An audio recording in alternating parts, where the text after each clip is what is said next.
Chargers have hired Kellen Moore as their new offensive coordinator. And Mike, do you want to go ahead and time to buy some Herbies? Herbies getting hot, baby.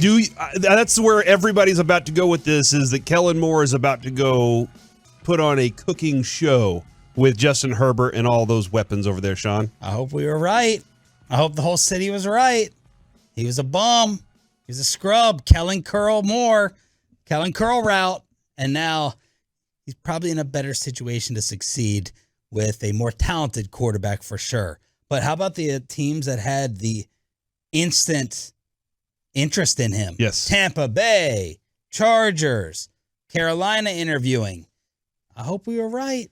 Do you remember Cowboy fans when he took over and just how he's the next great thing? And they were doing interviews on, NFL Network was having different type of segments on, man, Kellen Moore, he's going to take over this world in the NFL because of his love for play calling since he's been a kid. He was a successful college guy. He did get to back up in the NFL for 4 to 5 years, so he has the experience of the NFL. He was groomed. Obviously, we're not big fans of Linehan and Garrett, but he was groomed for this, and I'm not saying he's going to be the best. I do think there's guys that are better than him, but I do think he is good at his job. And now, Sean, I'll throw it to you. I think that I'm not trying to take shots at Dak here, even though it kind of sounds like it. I do think he will feel less limited by his quarterback now. Of course. I think we all wanted to fall in love with the idea of we had the next mad scientist, right? He's sitting there at Boise, and he had to be a genius to get those stats in that playing career with that soft arm, with that body, and that stature. And he was just groomed, and he came out of the factory to be an offensive coordinator. And he did put up very good numbers here. I could argue his resume with 4 straight Cooper Rush wins and a new left tackle and acclimating CD and no number 2. But I do want to go back real quick because I said this while y'all were in a meeting. The Cooper Rush wins were impressive because it was a backup, but their defense was elite for 5 games. And I know they lost to Philadelphia. They still held Philly to 26 points. Yeah. Their defense was holding people to 10, 17, 17. That's when we were having elite topics and special conversations about their defense. And it was, and in that time, McCarthy did say we have to be more complimentary offensively. So he wasn't calling the Dak Prescott offense where we're just opening things up and going wild. He was saying, hey, let's keep it within this. But he had to be governed by McCarthy in that moment of, oh yeah, crap, I forgot. I do have to protect the defense a little bit here because they're our bread and butter. Here's where I struggle, Mike, and I think it would be the same thing for basketball concepts. I don't feel comfortable coming on and being like Corey watches some tape and some film, and I rely on Broadus and Bobby. I don't feel comfortable being his route combinations were off.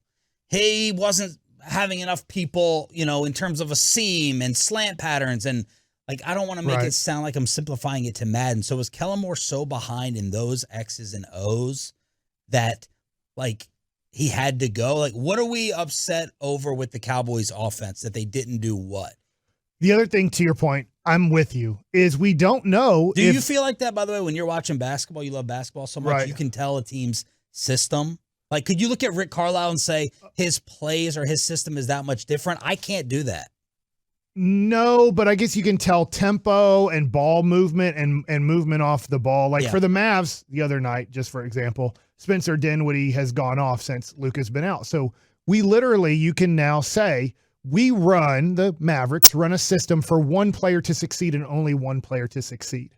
So that makes it tough to go get other players in the NBA to want to play here. I'm coming to a system where everything is based around one player. And if that one player isn't there, am I the next one player up? If I'm not, I'm still just going to stand in the corner and watch basketball on a slow paced team. So I feel like I'm better equipped to watch that in basketball, even though I feel like more and more teams in basketball have gone to, we're all going to run the same system, except we might play at a faster pace. But that's how I see the NBA going now. That's why everybody's getting 40 and 50 points. It's not a big deal that anybody gets 40 or 50 points because everything's based off of one player needs to have the ball 100% of the time and try to score 100 points every game. And they limit themselves and they only score 40 or 50. From the 254, Sean being on made me think it was earlier. Well, he was walking out the door, and I was like, hey, he saw the same. I will say what if he's just comfortable with Dak says, I think if Dak didn't like curls and if Dak didn't like some of these routes, which he's grown up with, his whole NFL system is this, Dak would say, I don't want to run that anymore. But I think Dak actually says, I like these routes. I don't think Dak doesn't like those routes. I think Dak likes those routes, is comfortable with those routes, and Kellen Moore was running certain things that Dak feels comfortable in seeing. Yeah, and so to go when Kellen Moore goes to coach Justin Herbert, Kellen Moore is probably going to learn some stuff when he's working with Justin Herbert. He's like, oh, crap, this quarterback can do these things. Oh, well, I can draw this, and this play for him. I think, Kelly, you're not going to get – people are going to be mad because Kellen Moore will probably look like a fantastic offensive coordinator, which he probably could not have been here because he had the comfort of the quarterback that he knew. He's friends with him. He protects him. He does these things. Now he has to go somewhere else and do something different with a new quarterback where he will learn and grow as well. If you're 1-4-6 in points scored in the years your quarterback is healthy, that's a fantastic resume. Yes. If you're also, it just is. When you need, you need your 3 best plays to go on a drive to win a playoff game that could put you in a championship game, and you go 3 and out. That's where there's some stale cracker. And not to sound like RJ, but is that an overreaction to 3 plays? Like, the judging the course of a season. What do we get mad at during Cowboy games the most? People are texting me right now. Guy, DFW Security, shout out. But Bassick, same thing. First down run. Why are you running it on first down? Why are you trying that stupid trick play?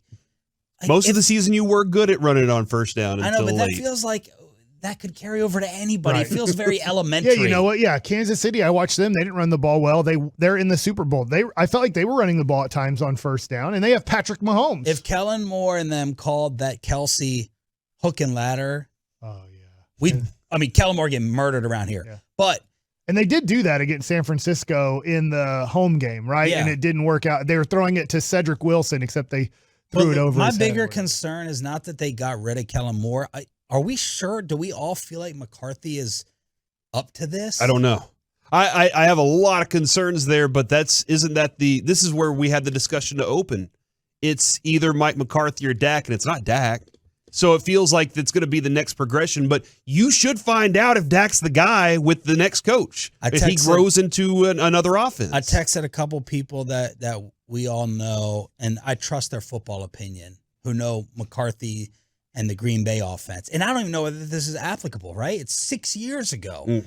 They said he's very matchup-based, limited motion and crossers, 6 years as an attorney. He's not going to be ready for this.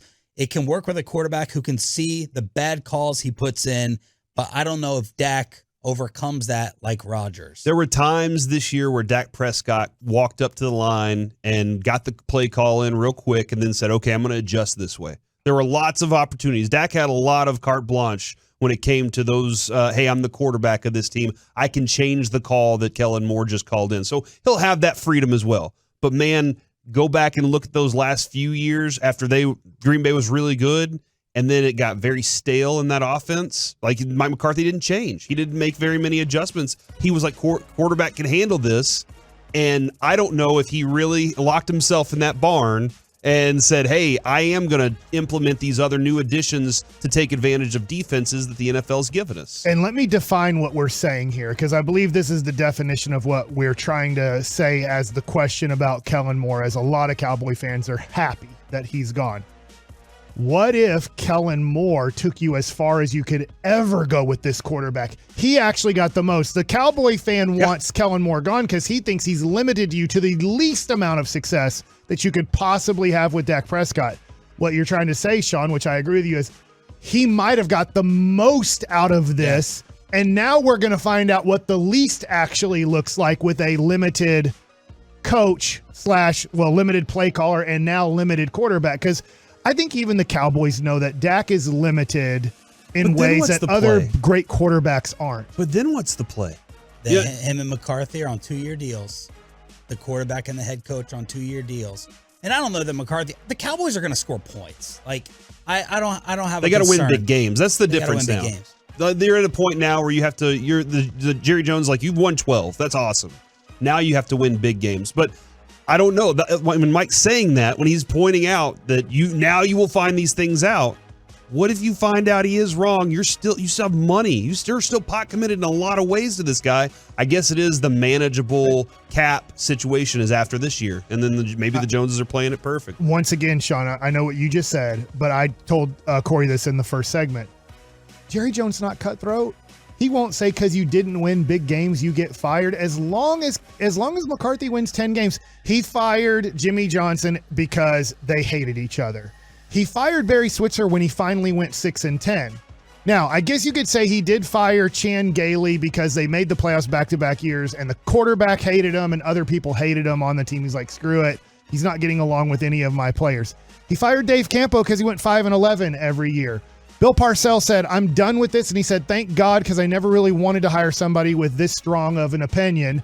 And then he didn't fire Wade Phillips till he went 1-7. He didn't fire Jason Garrett until he finally couldn't make the playoffs again I don't think. And he won't get rid of the quarterback until they physically can't. Yeah. His whole football life, he's never been cutthroat on this. He's never been like, you made the playoffs for 3 straight years, but you didn't get me to a championship game. Like, he's not cutthroat. He'll be like, you won 10 games. Yeah, we fell down, but we still made the playoffs. Anything can happen in the playoffs, even though who's in the Super Bowl, the 2 number 1 seeds. If you look over the last decade of football, most teams that make the Super Bowl had a bye. Now it's a little bit different because it used to be 1 and 2 seeds. Now it's only 1 seed, but most teams that get the 1 or 2 seed, most teams that get the bye, make the Super Bowl. As much as football people want to say if you make the tournament, you have a chance. Yes, you do.